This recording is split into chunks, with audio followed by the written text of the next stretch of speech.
Hello hello, अस्सलाम वालेकुम। जी वालेकुम अस्सलाम। हाँ, मैं बात कर रहा हूँ बेंगलुरु से। जी, अब ये जो ज़कात जो है जी 1 लाख रुपए को कितने से क्या हिसाब से करना चाहिए वो?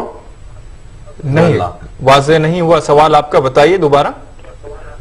जी, ज़कात जो है, जी ज़कात जो करते हैं वो जी 1 लाख रुपए को किसका कितने हिसाब से करते हैं?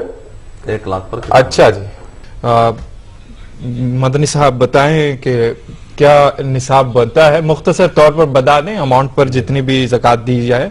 और अहलिया की सेहत के सिलसिले में उन्होंने दुआ करने के लिए दरख्वास्त की है। वालेकुम अस्सलाम वरहमतुल्लाहि वबरकातुहू। सोने का निसाब 87 ग्राम है, यानी 7.5 तोला सोना ये सोने का है। और इसी तरह 612 यानी ये ग्राम है चांदी का, जिसको हम कहते हैं 52.5 तोला चांदी।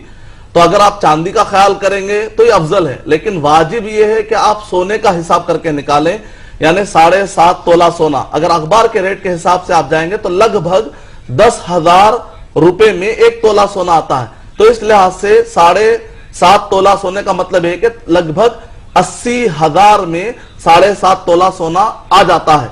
लेकिन आपके पास 1 लाख है, 1.5 लाख है, इसका मतलब ये निकला कि आपके पास इतना माल है जिसमें आप 7.5 तोला सोना खरीद सकते हैं। तो गया कि आप साहिब निसाब हो गए, यानी कि वो कीमत आपके पास है जिस पर ज़कात फर्ज होती है। इसके लिए शर्त यह है कि आप इसके मालिक हो, और ये मालिक आप साल भर, यानी इसके ऊपर साल गुजर जाना चाहिए, तो ऐसे वक्त पर आप पर ज़कात फर्ज हो जाती है। तो अगर साल गुजर चुका हो तो ऐसे वक्त पर 100 रुपए पर 2.5 रुपए, 40वां हिस्सा अगर आप निकालेंगे 100 का तो 2.5 रुपए बनता है। 1000 पर 25 रुपए बनते हैं। इस तरीके से आप कैलकुलेट करते जाइए, इंशाअल्लाह आप ज़कात निकाल ले सकते हैं।